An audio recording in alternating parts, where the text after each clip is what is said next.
Hai guys, selamat pagi, siang, sore, malam, kapanpun dan dimanapun kalian berada saat nonton video ini. Pada pertemuan kali ini, aku akan membahas bocoran soal-soal dan pertanyaan tes wawancara PPK dan PPS Pemilu tahun 2024. Kalian tahu kan PPK sama PPS? Nah, pasti yang mau daftar pasti tahu ya. PPK itu panitia pemilihan kecamatan, sedangkan PPS panitia pemungutan suara. Jadi, mohon disimak baik-baik, siapkan alat tulis kalian, pulpen dan kertas, catat pertanyaan-pertanyaan penting dan jawabannya. Ini bocoran insya Allah keluar gitu. Oke, kalian simak baik-baik ya. Ini pertanyaan pertama. Nah, pertanyaan pertama itu gak jauh-jauh dari rekam jejak kalian. Biasanya kalian disuruh menjelaskan data diri kalian terlebih dahulu. Biasanya sih waktu di bagian ini kalian bakal ditanya apakah pernah berpengalaman seputar riwayat jadi kepemiluan, riwayat pengalaman organisasi, jelaskan riwayat pengalaman kerja dan kapan juga riwayat pendidikan pemilu kapan gitu. Tahun berapa gitu kalian sebutkan.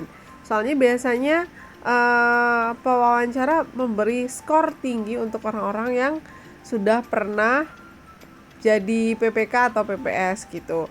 Tapi kalian yang belum pernah berpengalaman, jangan berkecil hati, tunjukkan bahwa kalian bisa. Jadi bilang aja sisi positif kalian kalau kalian tuh punya pengetahuan lebih juga tentang PPK PPS gitu.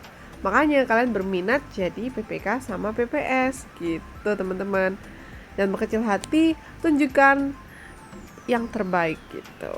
Oke, lanjut ke pertanyaan nomor 2.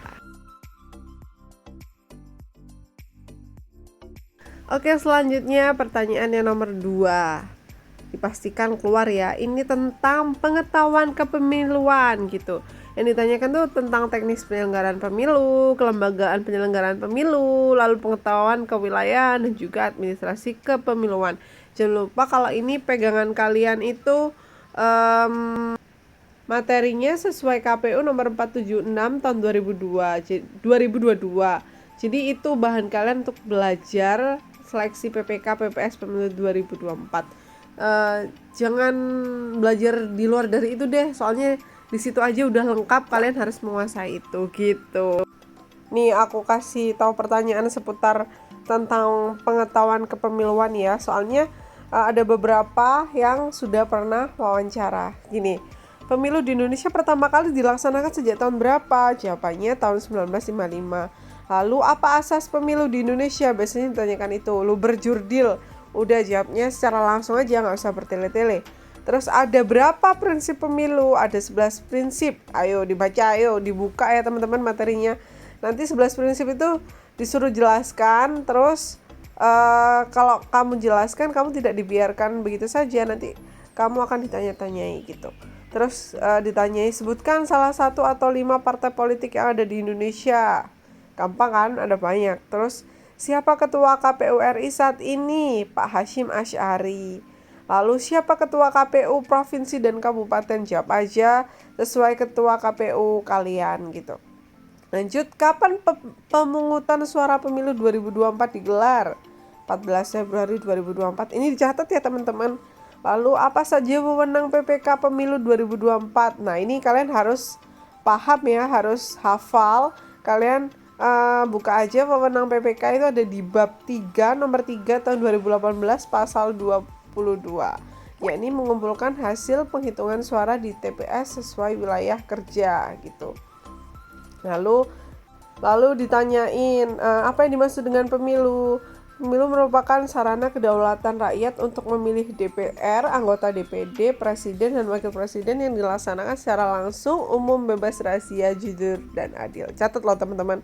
Lanjut juga ditanyakan, sebutkan tugas-tugas PPK. Jawabannya melaksanakan semua tahapan penyelenggaraan pemilu di tingkat kecamatan, ditetapkan KPU provinsi hingga kabupaten atau kota, dan PPK gitu. Terus ditanyain, siapakah pelaksana pemungutan suara pemilihan kepala daerah dan wakil kepala daerah pada tingkat kecamatan, desa, atau kelurahan dan tempat pemungutan suara? Jawabannya PPK, PPS, KPPS. Tingkatannya harus sesuai ya, karena KPPS itu yang nanti akan bekerja serentak untuk pemilihan langsung. Terus pertanyaan selanjutnya biasanya ditanyain, kegiatan apa yang dilaksanakan pada kampanye pemilihan kepala daerah dan wakil kepala daerah? Kegiatan dalam rangka meyakinkan para pemilih dengan menawarkan visi misi program dari pasangan calon, itu jawabannya.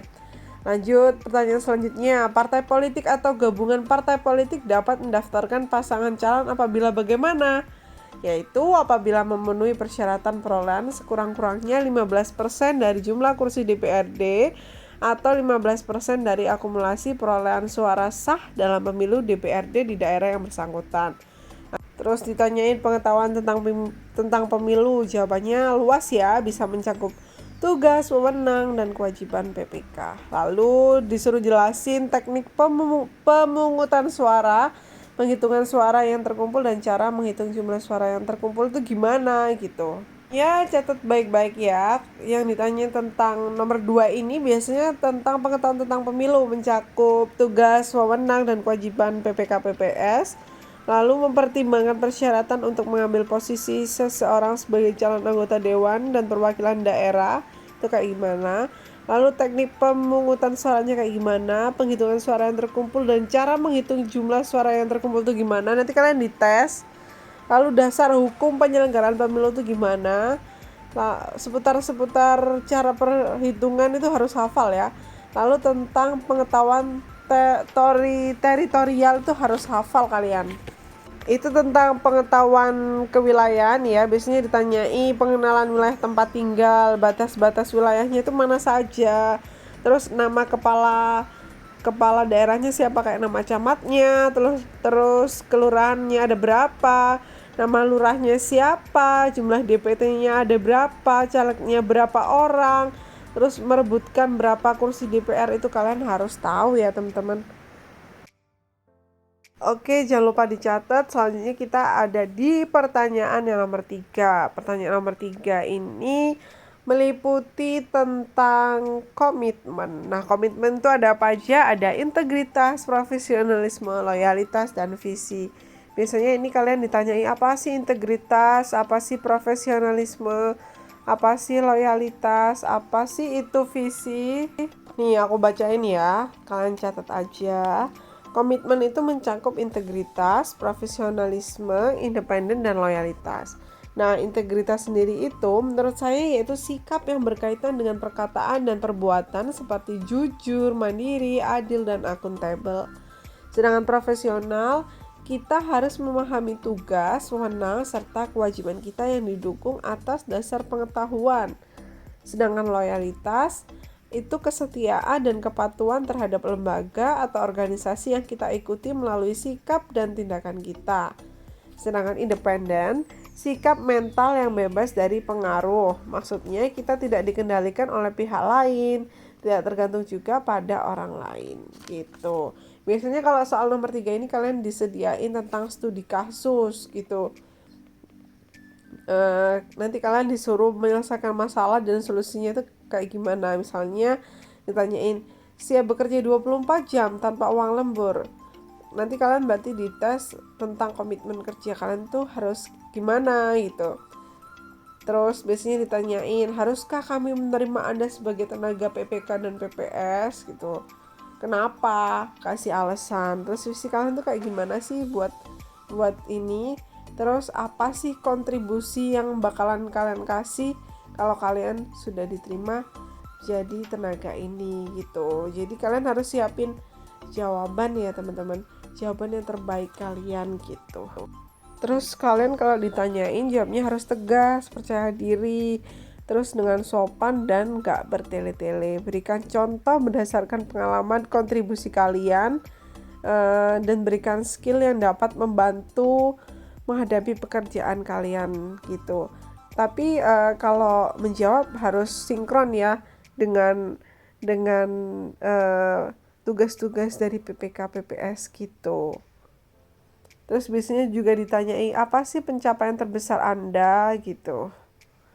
Jawab yang berhubungan dengan posisi yang kalian lamar ya, harus profesional dan serius. Jadi pertanyaannya hanya seputar dari itu saja, nggak keluar kemana-mana gitu. Jadi dari 3 poin itu nanti per satu pertanyaan itu kalian dapat skor 0 sampai 300. Jadi kalau skor kalian tinggi, kalian bisa masuk jadi tenaga itu gitu. Tetap semangat, selalu belajar gitu. Pokoknya kalian pede aja, berikan yang terbaik dan tunjukkan bahwa diri kalian itu memang layak untuk diterima jadi PPK PPS gitu. Oh ya, jangan lupa baca-baca tentang peraturan Komisi Pemilihan Umum RI nomor 3 tahun 2018 tentang pembentukan dan tata kerja panitia pemilihan kecamatan, lalu panitia pemungutan suara dan kelompok penyelenggara pemungutan suara dalam penyelenggaraan pemilihan umum. Oke, sekian pertemuan kita. Semoga bocoran ini bermanfaat buat persiapan kalian wawancara. Semoga beruntung, semoga sukses, and see you, bye-bye. Thank you. Teman-teman, untuk apresiasi aku jangan lupa beri like, komen. Bila ada hal yang perlu didiskusikan juga kasih komen ya. Jangan lupa subscribe and share. Thank you, bye bye, see you.